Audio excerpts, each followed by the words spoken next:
میں تم سے کچھ بھی اجر رسالت طلب نہیں کرتا. اجر رسالت کا میں تجھ سے سوال ہی نہیں کرتا.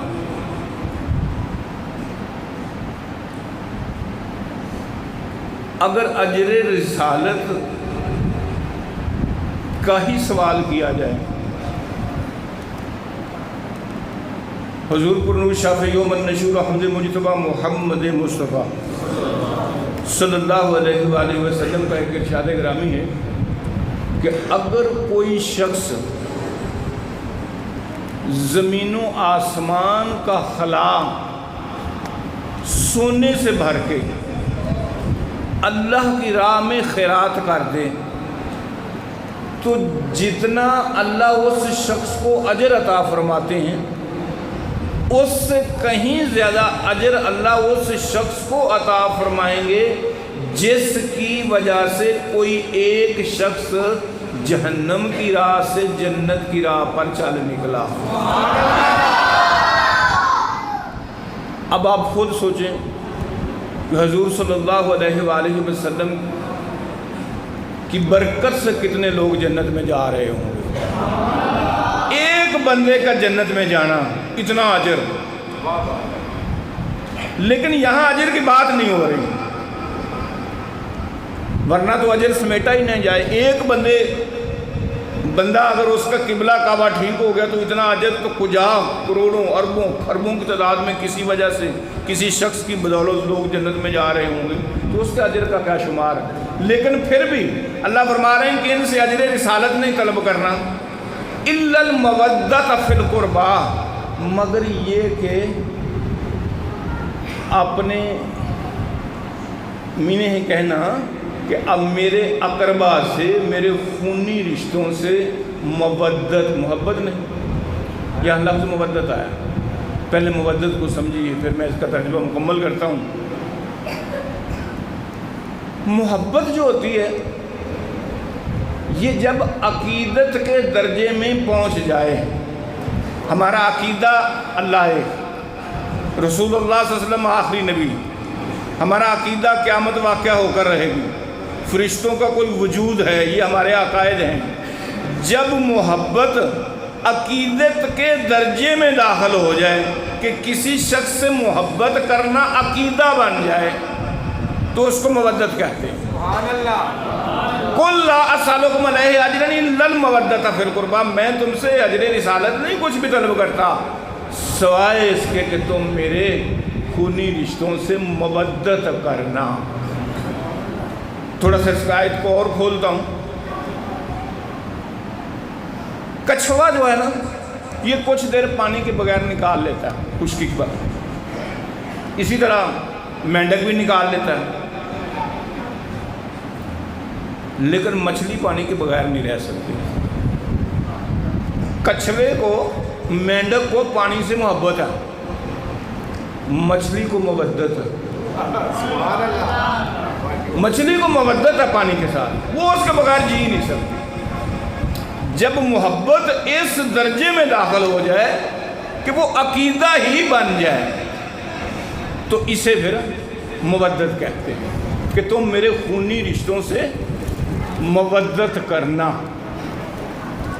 میں تم سے کچھ بھی اجر رسالت طلب نہیں کرتا سوائے اس کے کہ تم میرے خونی رشتوں سے مودت کرنا. ابھی میں حضور صلی اللہ علیہ وآلہ وسلم کے اہل بیت سے محبت کے عنوان تک نہیں پہنچا. ابھی میں صرف آپ کو، اگر آپ اور میں اپنے خونی رشتوں سے محبت کریں تو ہم کس مقام پر پہنچتے ہیں، تھوڑا سا اس بات کو بیان کر کے واپس اپنے موضوع کی طرف آتا ہوں. میں کہتا ہوتا ہوں کہ ہزاروں سال میں نا تاریخ محض اتنی بدلی ہے. کبھی دور پتھر کا تھا، اب لوگ پتھر کے ہیں.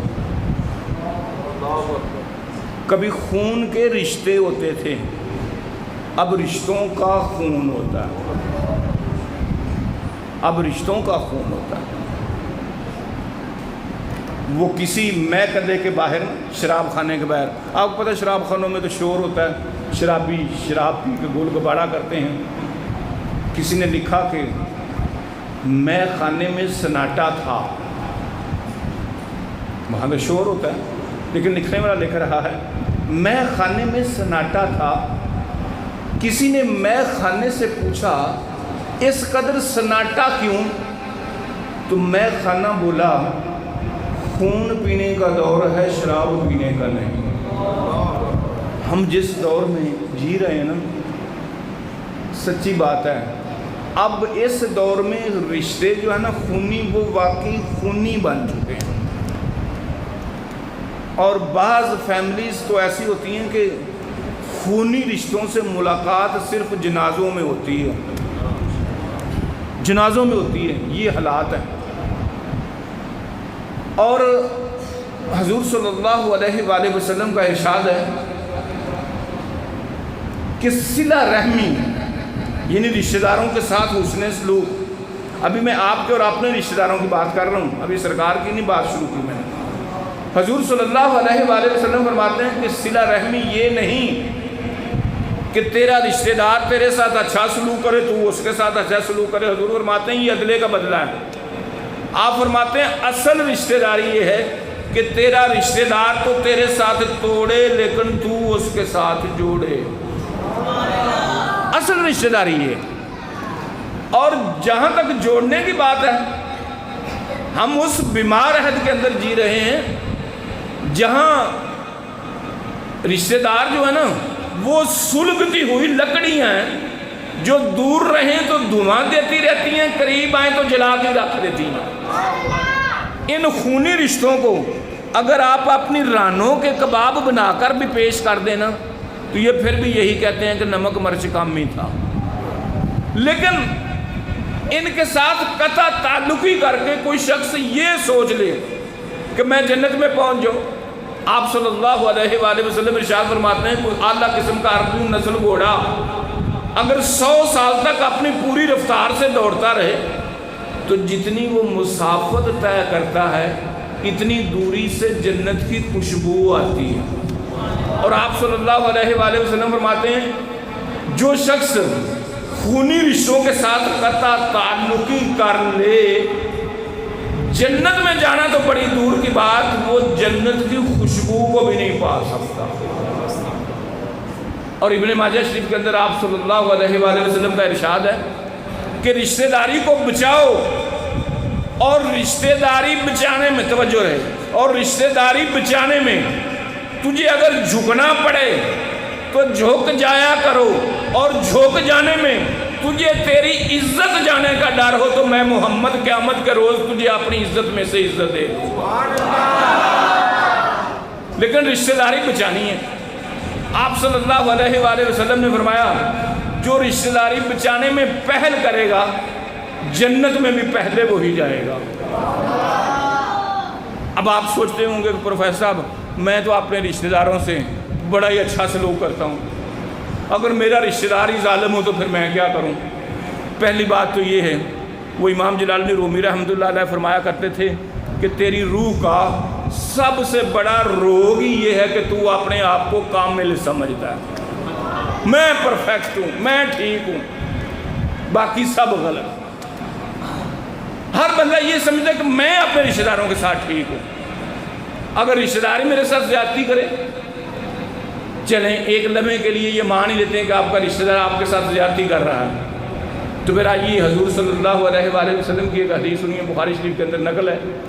آپ صلی اللہ علیہ وآلہ وسلم فرماتے ہیں جو شخص حق پر رہتے ہوئے، مانا آپ حق پر ہیں، آپ کا رشتہ دار ظالم ہے، وہ شخص جو حق پر رہتے ہوئے اپنے آپ کو جھگڑے سے بچائے، حضور فرماتے ہیں جنت کے وسط میں اس کو محل دلوانے کا میں ضامن ہوں۔ لڑنا نہیں ہے رشتہ دار کے ساتھ، اور یہ بھی نہیں سوچ، جب ہم یوں سوچتے ہیں نا کہ میں تو اپنے رشتہ دار کے ساتھ بڑا اچھا سلوک کرتا ہوں، وہ نہیں کرتا، اس کا مطلب ہے تو نے جو رشتہ دار کے ساتھ نیکی کی تھی نا اس کا اجر تو خالق سے نہیں چاہ رہا، تو مخلوق سے چاہ رہا ہے، تو مخلوق سے چاہ رہا ہے۔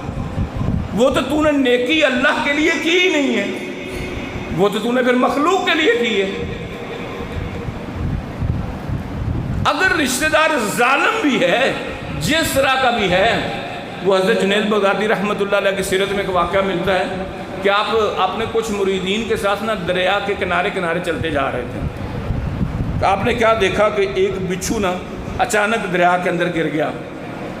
آپ نے نا جھٹ سے اس کو چلو میں لے کے نا باہر خشکی پر پھینکنا چاہا کہ یہ ڈوب نہ جائے، اس نے ڈس لیا، جو ہی ڈسا نا وہ پھر پانی کے اندر گر گیا۔ آپ نے دوسری مرتبہ اس کو چلو میں لے کے خشکی پر پھینکنا چاہا، پھر اس نے ڈس لیا، حتیٰ کہ 6 مرتبہ آپ نے کوشش کی اس کو خشکی پر پھینکنے کے لیے، لیکن وہ بار بار ڈس رہا تھا۔ اور 7ویں مرتبہ آپ رحمۃ اللہ علیہ اس بچھو کو خشکی پر پھینکنے میں کامیاب ہو گئے۔ جب خشکی پر اس کو پھینکا نا تو وہ دیکھتے ہی دیکھتے نظروں سے اوجھل ہو گیا، غائب ہو گیا۔ ایک مرید حضرت جنید بغدادی رحمۃ اللہ علیہ سے عرض کرتا ہے کہ حضور جانے دیتے، بچھو ہی تھا نا، ڈوب رہا تھا، ڈوبنے دیتے، 6 مرتبہ آپ نے ڈسوایا ہے، کیا اتنی ضرورت پڑی ہوئی تھی آپ کو کہ آپ نے 6 مرتبہ ڈسوایا ہے، ڈوبنے دیتے اس کو۔ آگے سے جو حضرت جنید بغدادی رحمۃ اللہ علیہ نے جملہ ارشاد فرمایا وہ آب زرزر سے لکھنے کے قابل ہے۔ آپ رحمۃ اللہ علیہ فرمانے لگے، ارے مجھے ایک بات بتا، اگر بچھو اپنی بری فطرت نہیں چھوڑ رہا تھا تو کیا میں اپنی اچھی فطرت چھوڑ دیتا؟ اگر آپ کا رشتہ دار اپنی بری فطرت نہیں چھوڑ رہا تو آپ کو کس نے کہا کہ آپ اپنی اچھی فطرت چھوڑ دیں؟ جنت کی طرف جانے والا کوئی ایسا راستہ نہیں جہاں آپ خونی رشتوں کے ساتھ قطع تعلقی کر کے آپ یہ سوچ لیں کہ میں جنت میں پہنچ جاؤں گا۔ اور حضور صلی اللہ علیہ وآلہ وسلم کی ایک حدیث ہے، امام غزالی رحمۃ اللہ علیہ نے کیمیاء شہادت کے اندر لکھی ہے کہ جنت کے 100 درجے ہیں، ایک درجے سے دوسرے درجے کا فاصلہ اتنا ہے جیسے جتنا زمین سے لے کے آسمان تک، اس کو آپ 100 سے ملٹیپلائی کریں تو یہ جنت کا سائز نکلتا ہے۔ اور وہ جو جنت کا آخری درجہ ہے، طبقات جنت کے 8 ہیں، پورشن 8 ہیں، لیکن وہ جو درجات ہیں، آخری درجہ ہے وہ اللہ کے عرش کے نیچے ہے اور اس کو جنت الفردوس کہتے ہیں۔ جتنی بھی جنت ہے نا اللہ نے وہ فرشتوں سے تیار کروائی، لیکن آپ صلی اللہ علیہ وآلہ وسلم فرماتے ہیں جنت الفردوس جنت کا وہ پورشن ہے جو اللہ نے فرشتوں سے نہیں بلکہ اپنی شان کے مطابق جیسے اس کے ہاتھ ہیں اس نے اپنے ہاتھوں سے اپنے خاص بندوں کے لیے خود تعمیر کیا۔ اور آپ صلی اللہ علیہ وآلہ وسلم فرماتے ہیں جنت میں، جنت الفردوس میں نور کے ممبروں پر انبیاء و رسل، شہداء، بڑے بڑے صالحین، یعنی گویا جنت بھر کے جو VIPs ہوں گے نا وہ جنت الفردوس میں پہنچے ہوئے ہوں گے۔ اور آپ صلی اللہ علیہ وآلہ وسلم نے فرمایا جنت الفردوس میں نور کے ممبروں پر نبیوں کے کندھوں سے کندھا ملائے کچھ لوگ ایسے ہوں گے جو نہ نبیوں میں سے ہوں گے نہ رسولوں میں سے، لیکن مقام و مرتبے میں وہ جنت الفردوس میں نبیوں کے کندھوں سے کندھا ملائے نور کے ممبروں پر براجمان ہوں گے۔ حضرت عبداللہ بن عمر رضی اللہ تعالیٰ عنہ پوچھتے ہیں یا رسول اللہ صلی اللہ علیہ وآلہ وسلم پھر یہ کون لوگ ہوں گے؟ تو آپ صلی اللہ علیہ وآلہ وسلم نے فرمایا یہ وہ لوگ ہوں گے جن کے رشتہ دار تو ان سے برا سلوک کرتے تھے لیکن وہ اپنے رشتہ داروں سے اچھا ہی سلوک کرتے تھے۔ یعنی جنت الفردوس میں نور کے ممبروں پر نبیوں کے ساتھ کندھا سے کندھا ملائے ایک عام آدمی بھی پہنچ سکتا ہے اگر وہ اپنے خونی رشتہ داروں کا احترام کرتا ہو۔ اگر آپ اور میں اپنے خونی رشتوں کا احترام کریں تو اس مقام پر پہنچ سکتے ہیں، اور اگر ہم حضور کے خونی رشتوں کا احترام کریں گے تو پھر کس مقام پر؟ بات تو اصل میں یہ یہاں تک لے کر آنا چاہتا تھا کہ اگر آپ اور میں اپنے رشتہ داروں کے ساتھ اچھا سلوک کریں تو کیا مقام ہے جنت الفردوس، نور کے ممبر۔ اور اگر حضور صلی اللہ علیہ وآلہ وسلم کے خونی رشتوں سے محبت کریں،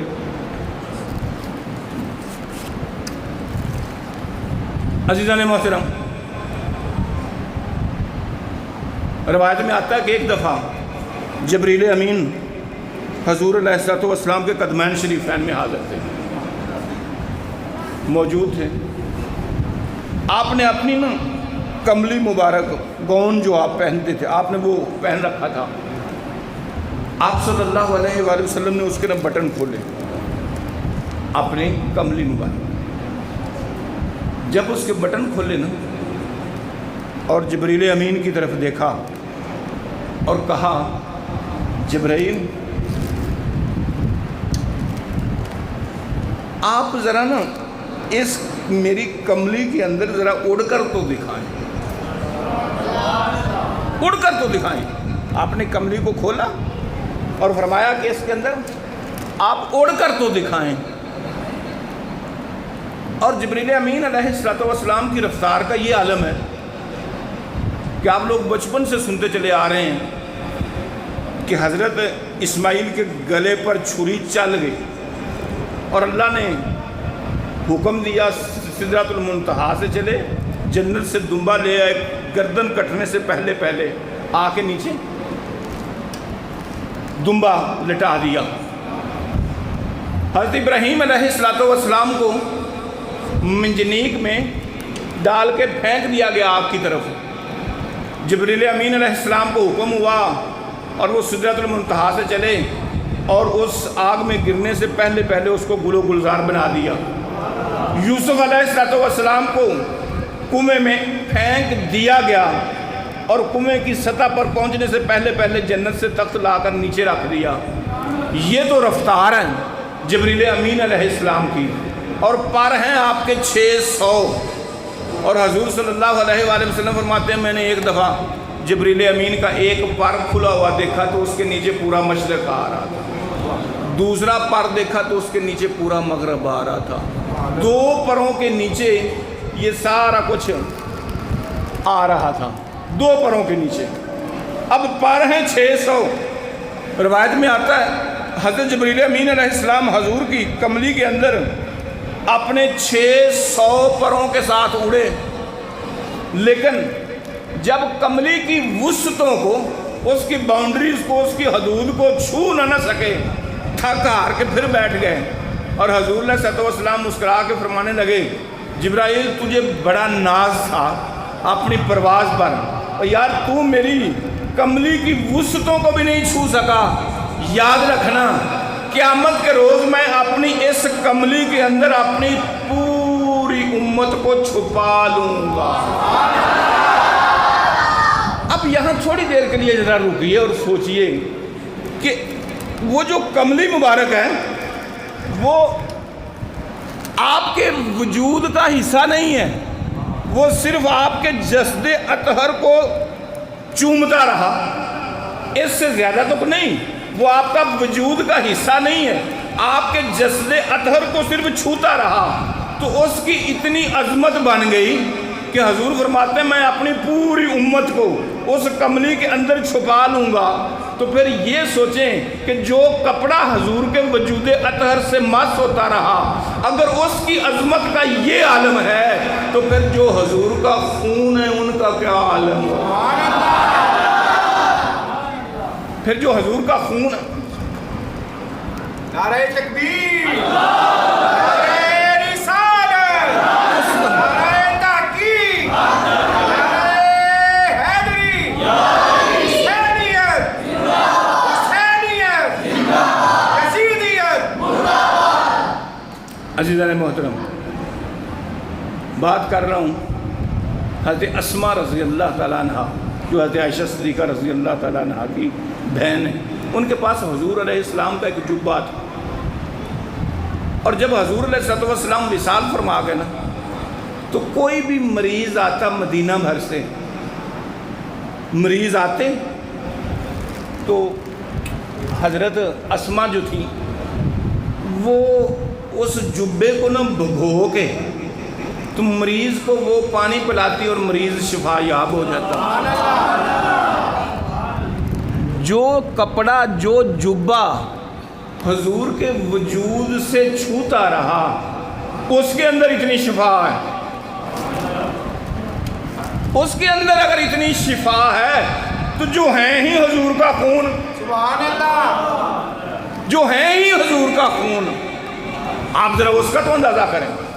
امام حسن علیہ السلام 11 ماہ بڑے ہیں حضرت امام حسین علیہ السلام سے. اور حضرت ابوبکر صدیق رضی اللہ تعالیٰ عنہ نے جو پہلا خطبہ دیا نا بطور خلیفہ، آپ نے ایک طرف بٹھایا حضرت امام حسن کو، دوسری طرف بٹھایا حضرت امام حسین کو، اور بٹھا کے خطبہ ارشاد فرما رہے ہیں حضرت ابوبکر صدیق رضی اللہ تعالیٰ عنہ، خلافت کا پہلا خطبہ. اور فرما کیا رہے ہیں کہ تم اس منبر پر ہمیشہ حضور صلی اللہ علیہ وآلہ وسلم کو بیٹھتے ہوئے نظارہ کرتے تھے. آج میں بیٹھا ہوں اس منبر پر، یہ میں نے حسن و حسین کو اس لیے بٹھا رکھا ہے کہ تمہیں اگر حضور کی یاد آئے تو بس ان شہزادوں کو دیکھ لینا. یہ میں نے اس لیے بٹھا رکھا ہے، ان شہزادوں کو دیکھ لینا. حضرت امام حسن علیہ السلام، حضرت عمر رضی اللہ تعالیٰ عنہ کا زمانہ. اب صحابہ رضوان اللہ اجمعین کا ایک عمل تھا کہ یہ شہزادے جب بھی ملتے نا، صحابہ پہل کر جاتے سلام کہنے. اب حضرت عمر کا دور تھا اور حضرت عمر رضی اللہ تعالیٰ عنہ مسجد نبوی شریف میں داخل ہو رہے تھے. حضرت امام حسن علیہ السلام جو تھے وہ پہلے مسجد نبوی شریف میں موجود تھے، وہ پہلے ہی مسجد نبوی شریف میں موجود تھے. انہوں نے دیکھا کہ حضرت عمر رضی اللہ تعالیٰ عنہ آ رہے ہیں. حضرت امام حسن علیہ السلام کے دل میں خیال یہ آیا کہ آج اسلام میں پہل میں نے کرنی ہے، آج عمر کو پہل نہیں کرنے دینی. وہ ایک ستون کے پیچھے چھپ جاتے ہیں، حضرت امام حسن چھپ جاتے ہیں. جب چھپ گئے حضرت عمر مسجد شریف میں داخل ہوئے. جب اس ستون کے قریب پہنچے نا، ابھی حضرت امام حسن سامنے نہیں آئے، فوراً حضرت عمر رضی اللہ تعالیٰ عنہ کے داہنے ادھر سے نکلا، السلام علیکم، شہزادے کے لیے السلام علیکم. اسی دیر میں حضرت امام حسن بالکل سامنے آ گئے. انہوں نے سلام کا جواب دیا اور پوچھتے ہیں کہ مجھے ایک بات بتائیں، آج میں نے سوچ رکھا تھا کہ پہل میں کروں گا سلام میں، لیکن آپ کو تو نہیں پتا تھا کہ میں مسجد میں موجود ہوں اور ستون کے پیچھے چھپا ہوا ہوں، اور آپ ستون کے قریب آئے ہیں تو پھر آپ پہل کر گئے. آپ کو کچھ پتہ چل گیا تھا کہ میں یہاں پر چھپا ہوا ہوں. حضرت عمر رضی اللہ تعالیٰ عنہ فرمانے لگے، ارے شہزادے، تیری صرف شکل ہی نبی سے نہیں ملتی، تیری صرف شکل ہی نبی سے نہیں ملتی، تجھ سے خوشبو بھی نبی والی ہی آتی ہے. میں نے تو اس خوشبو سے پہچان لیا تھا کہ ستون کے پیچھے سے خوشبو آ رہی ہے شہزادے کی، اور تو مجھے نہیں پتا تھا. میں نے تو خوشبو سے اندازہ لگا لیا کہ یہاں شہزادہ کھڑا ہے. حضرت امام حسین علیہ السلام، آپ کی عمر مبارک 7-8 برس تھی جب حضور دنیا سے تشریف لے کر گئے. آپ مدینہ شریف کی گلیوں میں کھیل رہے تھے. میں نے کتاب میں پڑھا کہ خضر علیہ السلام بھی چلتے پھرتے وہاں پہنچ گئے، اور حضرت امام حسین علیہ السلام اپنے ہم جولیوں، اپنے ایج فیلوز بچوں کے ساتھ کھیل رہے ہیں چھپن چھپائی. حضرت خضر علیہ السلام حضرت امام حسین علیہ السلام سے فرمانے لگے، حسین، میں بھی کھیلنا چاہتا ہوں، میں بھی چھپتا ہوں، تم مجھے ڈھونڈنا. حضرت امام حسین علیہ السلام فرمان لگے، ٹھیک ہے، چھپے میں آپ کو ڈھونڈتا ہوں. حضرت خضر علیہ السلام نے ڈبکی لگائی، وہ مشرق میں جہاں سے نمودار ہوئے نا، دیکھا کہ امام حسین پہلے ہی وہاں کھڑے ہیں، پہلے وہاں کھڑے ہیں. اچھا، حضرت خضر علیہ السلام فرمانے لگے، حسین اب میں دوبارہ چھپتا ہوں، اب میں دوبارہ چھپتا ہوں، ڈھونڈنا. حضرت امام حسین علیہ السلام فرمان لگے، ٹھیک ہے، چھپیے، میں ڈھونڈتا ہوں. حضرت خضر علیہ السلام نے پھر ڈبکی لگائی اور مغرب میں جہاں نمودار ہوئے دیکھا امام حسین علیہ السلام پہلے ہی وہاں کھڑے. غرضے کہ جب بھی چھپے حضرت خضر علیہ السلام، جہاں سے خضر علیہ السلام نے ظاہر ہونا ہوتا تھا، امام حسین علیہ السلام ہمیشہ وہاں کھڑے ہوتے. اب حضرت امام حسین علیہ السلام فرمانے لگے کہ اب میں چھپتا ہوں, اب آپ نے مجھے ڈھونڈنا ہے. خضر علیہ السلام فرمانے لگے ٹھیک ہے چھپیے, اب میں آپ کو ڈھونڈتا ہوں. حضرت امام حسین علیہ السلام نے ڈبکی لگائی.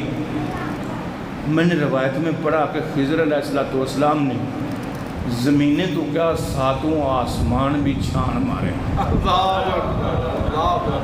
زمین نے تو کیا ساتوں آسمان بھی چھان مارے, لیکن کہیں پہ بھی حضرت امام حسین کا نشان ہی نہ پایا. کچھ دنوں کے بعد روایت میں نے پڑھا کہ حضرت خضر علیہ السلام مسجد نبوی شریف میں نمودار ہوئے تو دیکھا کہ آپ کے سامنے حضرت امام حسین نماز پڑھ رہے تھے. حضرت خضر علیہ السلام فرمانے لگے کہ حسین ایک بات تو بتاؤ, میں جب بھی چھپا آپ نے مجھے ڈھونڈا, لیکن جب آپ چھپے تو میں نے تو زمین و آسمان سارا کچھ چھان مارا, آخر تم چھپے تو چھپے کہاں؟ 3 جملے بولتے ہیں آگے سے حضرت امام حسین علیہ السلام فرمانے لگے خضر تو مجھے ڈھونڈ کیسے سکتا تھا کہ میرا وجود اس بے وجود میں تحلیل ہو گیا, میری روح اس کی روح میں گم ہو گئی. یہ جو ہمارے اندر روح ہے وَنَفَخْتُ فِيهِ مِن رُوحِي, اللہ نے اپنی روح میں سے روح ڈالی ہے ہمارے اندر, روح میری اس کی روح میں گم ہو گئی.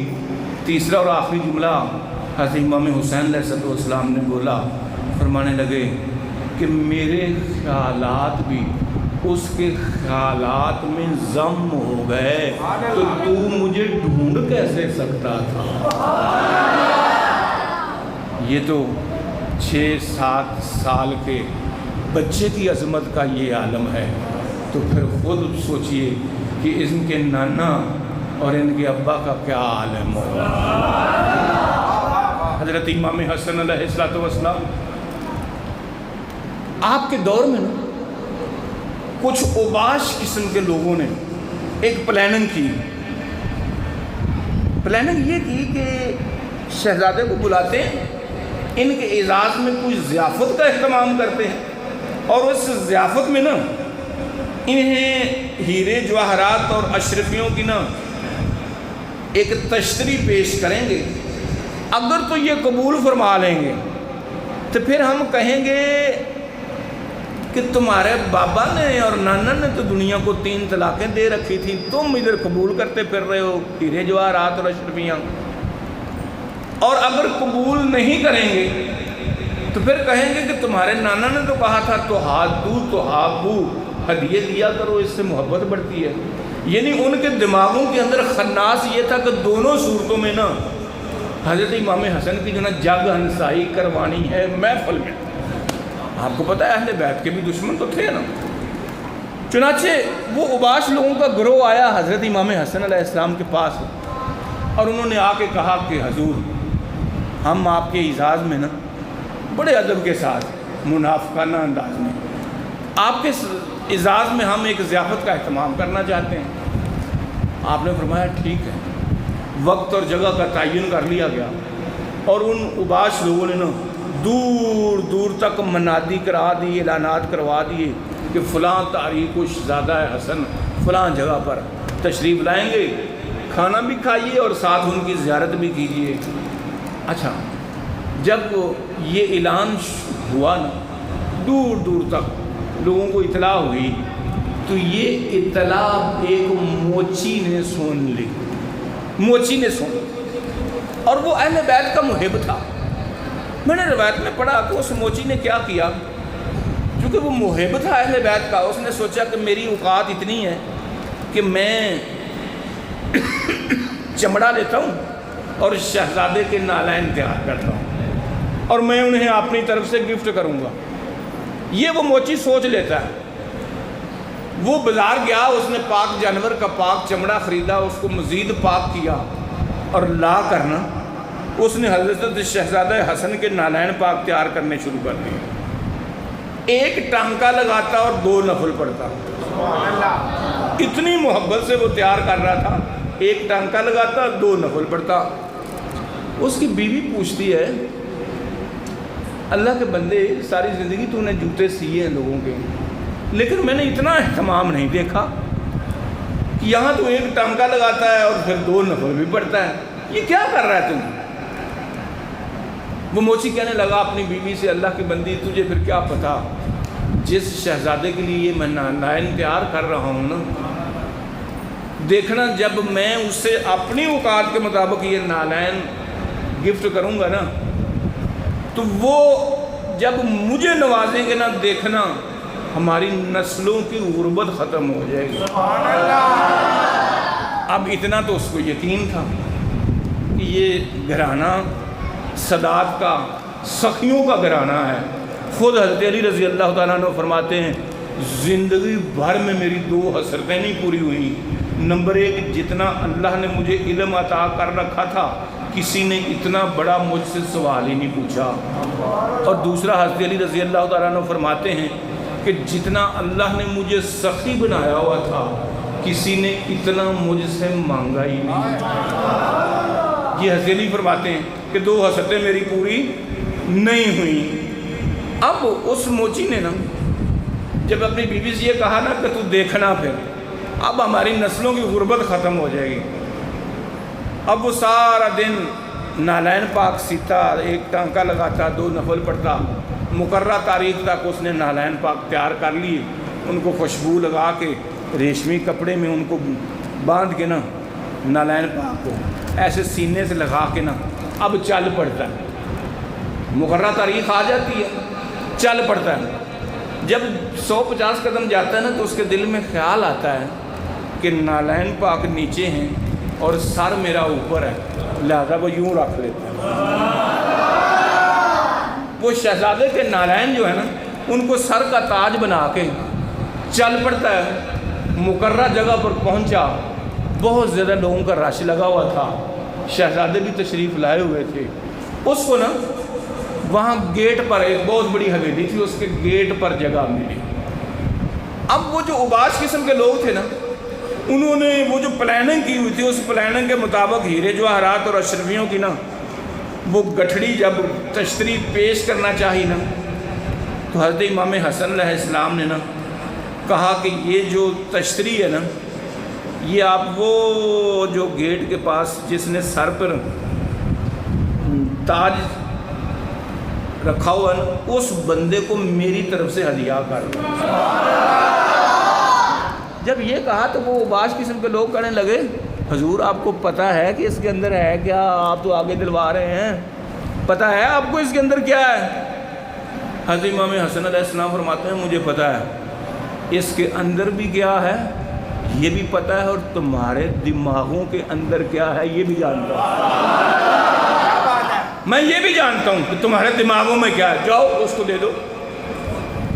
اب وہ موچی بڑا خوش، وہ اٹھا، اس نے وہ نالین شہزادہ حسن کو پیش کیے، شہزادے نے قبول فرمائے۔ جب وہ مڑ کے جانے لگا نا تو شہزادہ حسن اسے بلاتے ہیں، کہتے ہیں اوہ ادھر بات سنتا جا۔ جب وہ موچی واپس آیا نا حضرت امام حسن علیہ السلام فرمانے لگے کہ یہ جو تجھے عطا ہوا ہے یہ تھوڑا نہیں ہے، یہ تھوڑا نہیں ہے۔ وہ کہنے لگا حضور آپ کی عطا ہے، آپ کی مرضی ہے، جو آپ عطا کرنا چاہیں۔ آپ نے کاغذ قلم مانگا، آپ کو دے دیا گیا شہزادہ حسن کو۔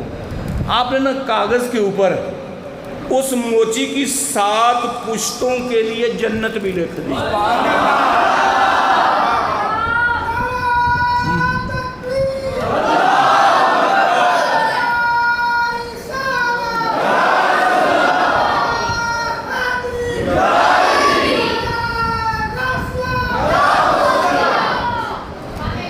اب وہ ہیرے جواہرات اور اشرفیوں کی گٹھڑی لیے اور 7 پشتوں کی مغفرت کا پروانہ لیے جب جانے لگا نا آپ رحمۃ اللہ علیہ فرمانے لگے ادھر عباس۔ وہ قریب آیا، شہزادہ حسن فرمانے لگے جب تو گھر پہنچے نا تو اپنی بیوی کو میرا سلام کہنا۔ وہ موچی بڑا حیران ہوا کہ حضرت کو کیسے پتا کہ میری بیوی بھی ہے، زندہ ہے، یہ سلام پہنچا رہے ہیں۔ اس کے دل میں خیال آیا کہ میری بیوی بھی نا محبت تو وہ کرتی ہے اہل بیت سے، وہ کوئی خاص عمل کرتی ہوگی جس کی وجہ جس سے شہزادے نے اسے یاد رکھا ہے۔ اب وہ جا رہا ہے، ہیرے جواہرات اشرفیوں کی گٹھڑی اٹھائے، 7 پشتوں کے لیے جنت کا پروانہ لیے، گھر پہنچا تو اپنی بیوی سے کہا کیوں جی، میں نے کہا تھا نا ہماری تو اب نسلوں کی غربت ختم ہو گئی، اور ساتھ دیکھ شہزادے نے نا 7 پشتوں کے لیے جنت بھی لکھ لی ہے۔ جب یہ کہا تو ساتھ اس نے نا موچی نے شہزادے کا سلام بھی پہنچایا، اور وہ اپنی بیوی سے پوچھتا مجھے ایک بات بتا، تجھے شہزادے نے یاد رکھا ہے، کوئی وجہ ہوگی میری سمجھ میں نہیں آئی، تو ہی بتا، تو کوئی عمل کرتی رہی ہے۔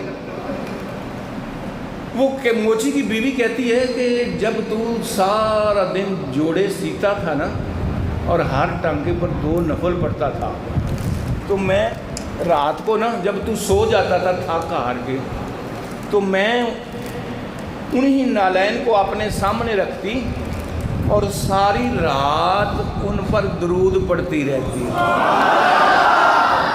اس لیے شہزادے نے شاید یاد رکھا ہوگا۔ یہ ہیں شہزادے اور ان کی سخاوت کا عالم۔ بس ایک واقعہ اور سنیے اور میری گفتگو اپنے بالکل اختتامی مرحلے میں۔ حضرت امام حسن علیہ السلام کا ہی یہ واقعہ ہے۔ آپ رحمۃ اللہ علیہ، آپ علیہ السلام صحابہ میں تشریف فرما تھے۔ حضرت امیر معاویہ رضی اللہ تعالیٰ عنہ 6 لاکھ درہم اٹھائے ہدیہ پیش کرنے کے لیے حاضر ہو گئے، اور فرماتے ہیں کہ حضور حضرت امام حسن کی بارگاہ میں 6 لاکھ درہم کا حضرت امیر معاویہ رضی اللہ تعالیٰ عنہ ہدیہ پیش کرتے ہیں۔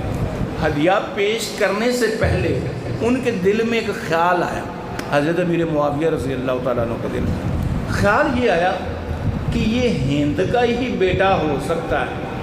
حضرت امیر معاویہ رضی اللہ تعالیٰ عنہ کی والدہ کا نام ہندہ نہیں ہے، ہند ہے، یہ ہند کا ہی بیٹا ہو سکتا ہے جو اتنی خطیر رقم ہدیہ کر رہا ہے۔ کون کس مائی کا لال ہے جو اتنی خطیر رقم ان شہزادوں کو ہدیہ کرے؟ بس جب یہ سوچا نا حضرت امیر معاویہ رضی اللہ تعالیٰ عنہ کے دل میں یہ خیال آیا، تو حضرت امام حسن علیہ السلام نے وہ 6 لاکھ درہم کی گٹھڑی کو ہاتھ نہ لگایا اور اشارہ کیا کہ یہاں رکھ دو۔ جب رکھ دیا نا، اوپر سے حضرت امام حسن علیہ السلام کا ایک غلام آ گیا۔ اس نے دیکھا کہ شہزادے کے نالین پاک پڑے ہوئے ہیں، لیکن اس کے اوپر گرد نے پناہ لے رکھی ہے، گرد چوم رہی ہے۔ وہ بیٹھ گیا، اس نے اپنی قمیض کے ساتھ نا شہزادے کے جو نالین تھے نا ان کو چمکانے لگا۔ جب چمکا چکا نا اور پیچھے ہٹ کے جانے لگا تو حضرت امام حسن علیہ السلام اسے اشارہ کرتے ادھر آ۔ وہ قریب آیا، آپ نے فرمایا یہ 6 لاکھ درہم کی گٹھڑی اٹھا اور جا لے جا، اور ساتھ آپ نے حضرت امیر معاویہ رضی اللہ تعالیٰ عنہ کی طرف دیکھ کے ارشاد فرمایا اگر تیری ماں کا نام ہند ہے نا تو میری ماں کا نام ہے فاطمہ۔ یہ خیال تھا حضرت امیر معاویہ رضی اللہ تعالیٰ عنہ، تیری ماں کا نام ہے ہند، میری ماں کا نام ہے فاطمہ، اتنے تو میں اپنے نالین صاف کرنے والے کو عطا کر دیا۔ یہ ان لوگوں کی سخاوت کا عالم ہے۔ سیدہ فاطمہ الزہرا کا اگر ذکر بیچ میں نہ آئے تو میں خود ایک کمی محسوس کر رہا ہوں۔ میں کربلا کا ایک پیغام بھی دینا چاہتا ہوں۔ حضرت علی رضی اللہ تعالیٰ عنہ بہت توجہ سے بڑا قیمتی واقعہ یاد آیا۔ حضور صلی اللہ علیہ وآلہ وسلم حضرت علی کرم اللہ وجہہ اور سیدہ فاطمہ الزہرا سلام اللہ علیہا جب بھی سجدہ کا نام آئے ہمیشہ گردن جھکا لیا کریں. جب ہم بروز حشر بھی فرشتہ اعلان کرے گا کہ اب شہزادی کی سواری گزرنے والی ہے، نبی بھی اپنی گردنیں جھکا لیں. تو میرے شیخ مکرم قبلہ جمال الدین بغدادی رحمۃ اللہ دامت برکاتہم العالیہ فرمایا کرتے ہیں تم دنیا میں ہی یہ عادت ڈال لو نا، جب بھی شہزادی کا ذکر آئے تو اپنی نظریں جھکا لیا کرو. اب سجدہ پیچھے ہیں، سفر پر جا رہے ہیں، ترتیب کیا ہے، سیکونس کیا ہے؟ آگے آگے حضور صلی اللہ علیہ وآلہ وسلم، پیچھے حضرت علی المرتضیٰ اور سب سے پیچھے سیدہ فاطمہ الزہرا.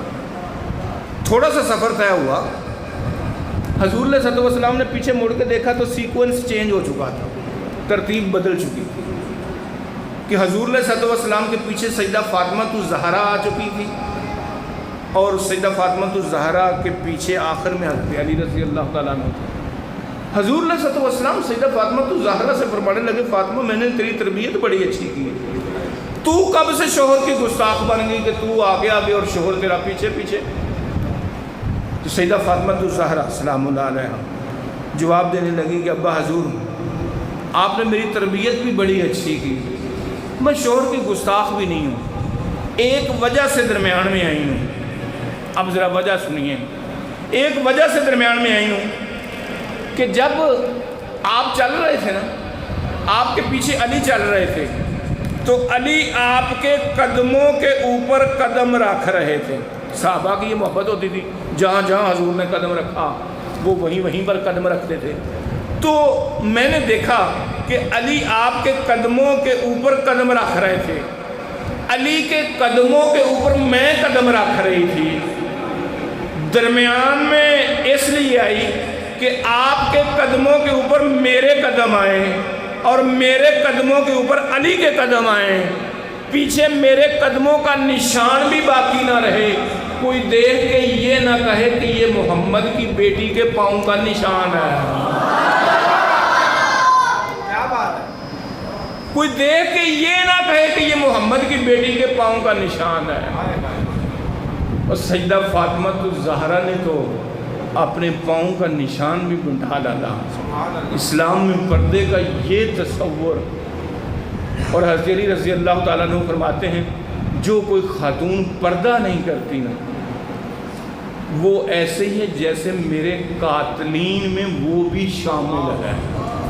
یہ حضرت علی رضی اللہ تعالیٰ عنہ کا قول ہے کہ جو خاتون پردہ نہیں کرتی نا وہ ایسے ہی ہے جیسے وہ میرے قاتلین میں شمار ہے. اور سیدہ فاطمہ الزہرا سلام اللہ علیہا فرماتی ہیں کہ جو خاتون پردہ نہیں کرتی میری شفاعت اس کے لیے نہیں ہے. اور سیدہ فاطمہ الزہرا کی یہ وصیت تھی کہ جب علی مجھے میری چارپائی جا رہی ہو نا قبرستان کی طرف، اس کے اوپر نا کھجور کے پتے بچھا دینا تاکہ اگر بلندی سے کسی کی نظر پڑے تو کوئی یہ نہ اندازہ کر سکے کہ محمد کی بیٹی کا قد کتنا. آج حضرت دیکھو کہ ہمارے گھروں میں کیا حال ہے پردے کا. اس قدر بے حیائی ہمارے معاشرے کے اندر. اور سوشل میڈیا کی وہ کبھی زمانہ ہوتا تھا نا کہ پاکستان کا ایک ہی ٹی وی چینل ہوتا تھا پی ٹی وی، تو وہ جو ڈرامے بنتے تھے نا وہ ہماری معاشرتی عکاسی کرتے تھے. اور آج حال یہ ہے کبھی معاشرے پر ڈرامے بنتے تھے، اب ڈراموں پر معاشرہ بن رہا ہے. اب ڈراموں پر معاشرہ بن رہا ہے. عزیزان گرامی ہماری اولادیں جو ہیں نا ینگ جنریشن، سچ پوچھئے وہ میرا آج سے 2-3 ہفتے پہلے کا ایک جمعہ ہے اس کا عنوان ہی یہی تھا، اپنی مسجد میں نے پڑھایا کہ جب ہماری عورتیں اندر تھیں اور ہماری تلواریں باہر تھیں. جملے کو سنیے گا، جب عورتیں ہماری اندر تھیں تلواریں باہر تھیں تو ہم دنیا پر حکمرانی کر رہے تھے. جب سے ہماری عورتیں باہر آ گئیں اور تلواریں اندر چلی گئیں آج ہم دنیا میں ذلیل و رسوا ہو رہے ہیں. تو اس لیے عزیزان گرامی خاص کر یہ جو موبائل ہے میں اپنے مسجد کے ممبر پر بھی یہ کبھی کبھی پیغام دیتے ہوئے پیشگی ہاتھ جوڑ کے معذرت کرتا ہوں کہ اگر کسی کی دل آزاری ہی نہ ہو تو سچی بات یہ ہے کہ اگر کسی شخص نے اپنی جوان کنواری بیٹی کو اس کے ہاتھ میں موبائل دے دیا تو اب وہ اپنے گھر کی دیواریں جتنی مرضی اونچی کر لے فائدہ کا کبھی نہیں ہوگا، کوئی فائدہ نہیں ہوگا۔ حضرت بہت بگاڑ آ چکا ہے معاشرے کے اندر، خاص کر اس موبائل کی وجہ سے۔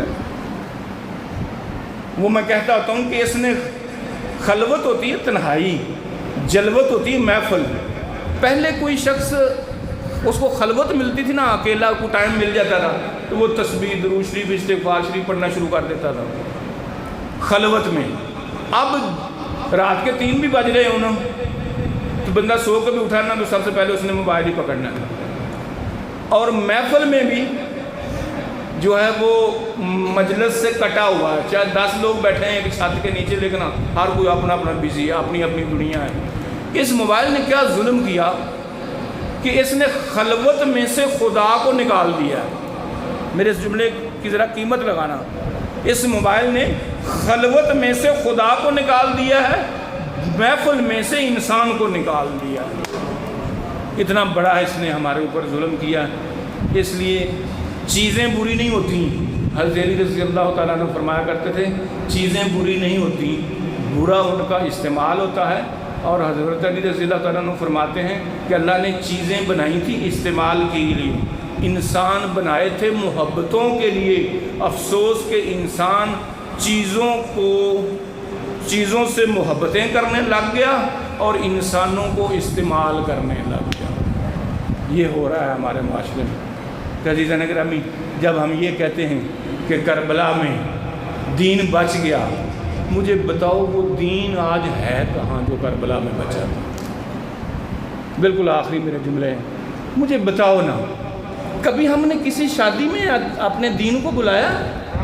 کیا اس وقت ہمیں شرم نہیں آتی جب ہماری جوان کنواری بیٹیاں جو نامحرموں کے لیے پھول لے کر کھڑی ہوتی ہیں، جب ڈی جے چل رہا ہوتا ہے، گانے چل رہے ہوتے ہیں، مخلوط محفل ہوتی ہے، مردوں اور عورتوں کا اختلاط ہوتا ہے، یہ سارا کچھ وہاں ہو رہا ہوتا ہے، نہ کوئی پردہ۔ یار اگر ہم نے اپنی شادی میں نہیں بلایا تو صرف ایک دین کو ہی نہیں بلایا۔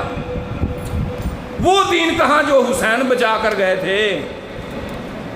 مجھے بتائیں وہ کہیں نظر آتا ہے آپ کو؟ او چلو 365 دنوں کی بات چھوڑو، صرف 10 محرم کی مجھے بتاؤ کہ حسین کا سار اگر نیزے کے اوپر ہو تو پھر بھی وہ سورہ کاف پڑھ رہا ہے۔ کیا تم نے 365 دنوں میں سے 10 محرم کو بھی قرآن کھول کے دیکھا؟ حسین کا تو لاشا بھی قرآن پڑھ رہا تھا، تو نے وہ قرآن 10 محرم کو کھول کے دیکھا؟ حضرت امام جلال الدین رومی رحمۃ اللہ علیہ فرمایا کرتے تھے قرآن کو اگر تم آنکھوں سے دیکھو گے تو یہ تمہیں صرف الفاظ نظر آئیں گے، اور اگر تم اسے دماغ سے دیکھو گے تو نرا علم نظر آئے گا، اگر تم اسے دل سے دیکھو گے تو یہ محبت بھرا ایک پیغام نظر آئے گا، اور اگر تم اسے روح سے دیکھو گے تو تمہیں خدا نظر آئے گا۔ وہ جو حسین نے آخری لمحے بھی قرآن کو نہ چھوڑا، تو نے صرف اتنا دین بچایا کہ اس دن ٹھنڈا پانی پی لیا، کوئی کھیر کھا لی، کوئی حلیم کھا لی، بس یہ دین بچایا تم نے۔ ہماری زندگیوں سے دین نکل گیا۔ اور حضرت عمر رضی اللہ تعالیٰ عنہ کے اس قول پر بات کو ختم کرتا ہوں۔ آپ رضی اللہ تعالیٰ عنہ فرمایا کرتے تھے، غور کیجئے گا کہ پروفیسر صاحب اپنی گفتگو کے آخر میں کیا جملہ بول رہے ہیں۔ حضرت عمر رضی اللہ تعالیٰ عنہ فرمایا کرتے تھے کہ اگر تم یہ دیکھو کہ عالم کفر ترقی کر رہا ہے تو پھر تم یقین پیدا کر لینا کہ ان کے اندر مسلمانوں والے اخلاق پیدا ہو چکے ہیں، اور اگر تم یہ دیکھو کہ مسلمان زوال کا شکار ہو رہے ہیں تو پھر یقین پیدا کر لینا کہ مسلمانوں کے اندر اہل کفار والے اخلاق پیدا ہو چکے ہیں۔ اس لیے عزیزان گرامی، حسین تو آخری لمحے خون سے داڑھی تر ہے اور تو رسول اللہ صلی اللہ علیہ وسلم سے محبت کے دعوے کرے اور صبح صبح اٹھ کے تو شیشے کے سامنے کھڑا ہو کر اس طرح لے کے 1,24,000 پیغمبروں کی سنت کو گندی نالی میں بہاتے ہوئے تجھے شرم نہیں آتی کہ حسین تمہیں یہ دین دے کے گیا تھا؟ جب تو 60-70 سال کا بھی ہو کر صبح اٹھتے ہی داڑھی کو صاف کرتا ہے کہ میری داڑھی میں بال سفید ہیں کسی کو نظر نہ آئیں، داڑھی کو بہا دیتا ہے گندی نالی میں، تو مجھے پھر امام جلال الدین رومی یاد آتے ہیں۔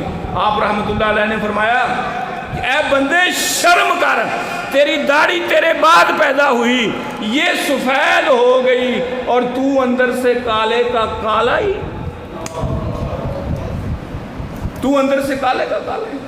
یہ دین ہمیں دے کے گئے تھے حسین، وہ تو اپنا کردار ادا کر گئے، اب ہمیں اپنے اپنے حصے کا بس بالکل ایگزیکٹ آخری بات ہے۔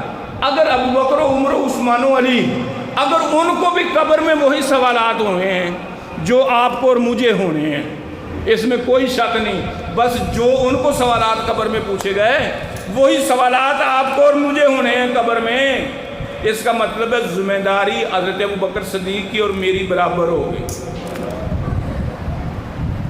پھر حضرت عمر، حضرت عثمان غنی، حضرت علی سب کی ذمہ داری برابر ہوگی۔ جب سوال وہی ان سے ہوئے ہیں جو مجھ سے ہونے ہیں، تو پھر ذمہ داری تو برابر ہوگی۔ تو پھر کیا تو یہ ذمہ داری ادا کر رہا ہے؟ کیا بس اتنا ہی تذکرہ کہ سارا سال، ویسے تو وہ اس موضوع پر اقبال کا تو ذکر ہی نہیں آ رہا، لیکن وہ ضمیر جعفری نے ایک اقبال کے بارے میں ایک شعر لکھا کہ سال بھر میں ایک مجلس اقبال کرتے ہیں، باقی سارا سال یہ کام قوال کرتے ہیں۔ ہم نے صرف 10 دن تذکرہ کرنا تھا، تذکرہ شہداء۔ ذرا سوچئے، اور جھانکنے کی بہترین جگہ اپنا گریبان ہے۔ جس طرح دوستوں سے بڑے اہتمام کے ساتھ ہم ملاقات کرتے ہیں نا، کبھی اپنے آپ سے بھی ملاقات کریں اور سوچیں کہ میری زندگی کا مقصد کیا تھا؟ کیا صرف پیسہ؟ احباب کیا آئے کوئی بڑا کام کر گئے، بی اے کیا، نوکر ہوئے، پینشن ملی اور مر گئے؟ یہ تھا مقصد؟ زندگی کا کوئی مقصد بناؤ۔ حضرت امام شافعی رحمۃ اللہ فرمایا کرتے تھے تو دنیا میں آیا تھا تو تو خود رو رہا تھا، مزہ تب ہے تو دنیا سے جائے تو پھر دنیا تمہیں روئے، پھر مزہ ہے۔ بس پیسہ پیسہ، کیسا خدا کیسا رسول، پیسہ خدا پیسہ رسول، الیاذ باللہ۔ بس یہی خواہشیں ہیں۔ ہم تو ان کے پیروکار ہیں کہ حضرت ابوبکر صدیق کو اگر غسل میت دیا جانے لگا، جیب چیک کی تو صرف 3 درہم، زندگی بھر کی جمع پونجی صرف 3 درہم۔ حضرت عمر رضی اللہ تعالیٰ عنہ کی جیب چیک کی گئی تو 5 درہم، حضرت علی رضی اللہ تعالیٰ عنہ کی جیب چیک کی گئی 8 درہم نکلے، اور حضرت امام حسن کو کھڑے ہو کے اعلان کرنا پڑا، ارے لوگوں میرے باپ کے بارے میں بدگمان نہ ہونا کہ ان کی جیب سے 8 درہم نکلے ہیں، اتنے زیادہ پیسے نکلے ہیں، پچھلے 2 مہینے سے وہ جہاد کے لیے گھوڑا خریدنے کے چکر میں تھے اور پیسے جمع کر رہے تھے، اور ابھی تک 8 درہم ہی اکٹھے ہوئے ہیں۔ ہم ان کے فالوورز ہیں، اور حیرت کی بات ہے وہ میں ہوں یا تو ہے یا کوئی بھی مسلمان، وہ اپنی اولاد کا نام قارون کے نام پر نہیں رکھے گا کہ قارون کی قرآن میں مذمت آئی، لیکن ہر شخص کردار قارون والا ہی پسند کرتا ہے کہ میرے بیٹے کے پاس قارون سے بڑھ کر دولت ہو۔ بس یہ تہذیب ہم سکھا رہے ہیں۔ ہمارے گھروں میں اتنا رب کا نام نہیں لیا جاتا جتنا پیسے کا لیا جاتا ہے۔ اس نے تو ہماری قدریں کھو دی، اور فالوورز ہم ان کے جن کے گھر میں 3 ماہ چولہا نہیں جلتا تھا۔ پھر کہتے ہیں حضور علیہ السلام سے بڑھ کر کس کی خوبصورت زندگی ہو سکتی ہے، لیکن ادھر حال بھی دیکھ لیں، 3 مہینے چولہا نہیں جل رہا۔ اور حضور علیہ السلام نے یہ دعا کی، اللہ میری اولاد کو 1 دن کھانے کے لیے دینا، 1 دن بھوکا رکھنا، جس دن کھانے کو ملے گا یہ اس دن شکر کریں گے جس دن بھوکے رہیں گے، صبر کریں گے۔ تو ذرا مجھے اپنی اولاد کے لیے یہ دعا کر کے دکھا، دعا کر کے دکھا۔ اس لیے عزیزان گرامی، باتیں تو باتوں سے نکلتی چلی جائیں گی اور بات پھر دور تک چلی جائے گی۔ مجھے بے پناہ خوشی ہوئی اسی مسجد میں آ کے، وہ میں نے پڑھا کہ حجت اللہ البالغہ کے اندر حضرت شاہ ولی اللہ لکھتے ہیں ایک حدیث کہ قطات ایک نا اتنا سا جانور ہے، اتنا چھوٹا سا پرندہ ہے، قطات اس کا نام ہے۔ حضور علیہ الصلوۃ والسلام نے فرمایا کہ جس شخص نے قطات کے گھونسلہ اس کا اتنا سا ہوتا ہے، جس نے قطات کے گھونسلے کے برابر مسجد بنا دی، اللہ اس پر جنت کو واجب فرما دے۔ سبحان اللہ، اتنی سی جگہ، اور ماشاءاللہ میں دیکھ رہا تھا ابھی کام ہو بھی رہا ہے، اور وہ تو میرے ذہن میں ہی اب نہیں رہا۔ جب میں فرسٹ ٹائم 4-5 سال پہلے آیا تھا تو الحمدللہ دیکھیں، مجھے تو سچی بات ہے لا الہ الا اللہ محمد رسول اللہ جنت سے بھی اتنا پیار نہیں ہے، خدا کی قسم کلمہ پڑھ کے کہہ رہا ہوں، جتنا مجھے مسجد سے پیار ہے۔ اس لیے کہ میں نے بہت بچپن میں حضرت علی رضی اللہ تعالیٰ عنہ کی یہ بات پڑھ لی کہ آپ رضی اللہ تعالیٰ عنہ فرماتے ہیں مجھے تو جنت سے بھی کہیں زیادہ مسجد میں بیٹھنا اس لیے محبوب ہے کہ جنت میں بیٹھنے سے میرا نفس خوش ہوگا اور مسجد میں بیٹھنے سے میرا رب خوش ہوگا۔ کیا بات ہے، کیا بات۔ جنت میں بیٹھنے سے میرا نفس خوش ہوگا اور مسجد میں بیٹھنے سے میرا رب خوش ہوگا۔ تو جو احباب اس مسجد کی تزئین و آرائش میں دامے درمے قدمے سکھنے جنہوں نے معاونت کرائی، بہت زیادہ جی خوش ہوا۔ الحمدللہ ثم الحمدللہ، اللہ آپ کو مزید عزتیں، رفتیں، بلندیاں، ترقیاں اوج اور کمال عطا فرمائے۔ اور یہ قیامت جب واقع ہوگی نا تو دو چیزیں، ایک قرآن پاک کے الفاظ اور یہ مسجدیں، حضور اللہ صلی اللہ علیہ وسلم فرماتے ہیں یہ دو چیزیں ایسے ہی اٹھا لی جائیں گی اور اللہ کے عرش پر لے جایا جائے گا۔ ان دو چیزوں کو، قرآن کے الفاظ اور مسجدیں، تو یہ مسجد جو ہے اس نے بھی اللہ کے عرش پر جانا ہے۔ تو بہرحال جن لوگوں نے، جو لوگ اس کے لیے وقت نکالتے ہیں، اور کبھی بھی جتنی بھی انتظامیہ کے لوگ یا دوسرے دوست احباب، یہاں تو ایک الحمدللہ ایک ینگ جنریشن ہے جو بڑی ایکٹیو ہے، بڑی فعال ہے۔ تو میں راستے میں بھی بات کر رہا تھا عبدالرحمن بھائی سے کہ مولانا مفتی احمد یار خان نعیمی رحمۃ اللہ علیہ کا ایک جملہ ہے، وہ فرمایا کرتے تھے نیک عمل کی توفیق مل جانا ہی قبولیت کی نشانی ہوتی ہے۔ آپ اگر پچھلے 2 گھنٹے سے یہاں بیٹھے ہیں نا، خدا کی قسم کوئی شک ہی نہیں ہے کہ یہ اللہ کی بارگاہ میں قبول ہی قبول ہے۔ جیسے اماں رابعہ بصریہ سے کسی نے پوچھا نا، اماں توبہ کی نشانی کیا ہے کہ توبہ اللہ کو قبول ہو چکی؟ فرمانے لگیں جو توبہ قبولیت کے درجے میں ہوتی ہے نا، وہ پہلے قبول ہوتی ہے پھر توبہ کی توفیق ملتی ہے، پھر توبہ کی توفیق ملتی ہے۔ اور اس جملے کو سوچنا یہ حمالیہ سے بڑا جملہ ہے۔ حضرت امام سلیمان درانی رحمۃ اللہ علیہ کا کیا عجیب بات کہہ گئے، فرماتے ہیں اللہ اعمال کی بنیاد پر بندوں سے محبت نہیں کرتا، اللہ اعمال کی بنیاد پر بندوں سے محبت نہیں کرتا، اللہ جس سے محبت کرتا ہے نا اس کو نیک اعمال کی توفیق دے دیتا ہے۔ ورنہ چور چکے ڈاکو راتوں رات اللہ کے ولی بنے۔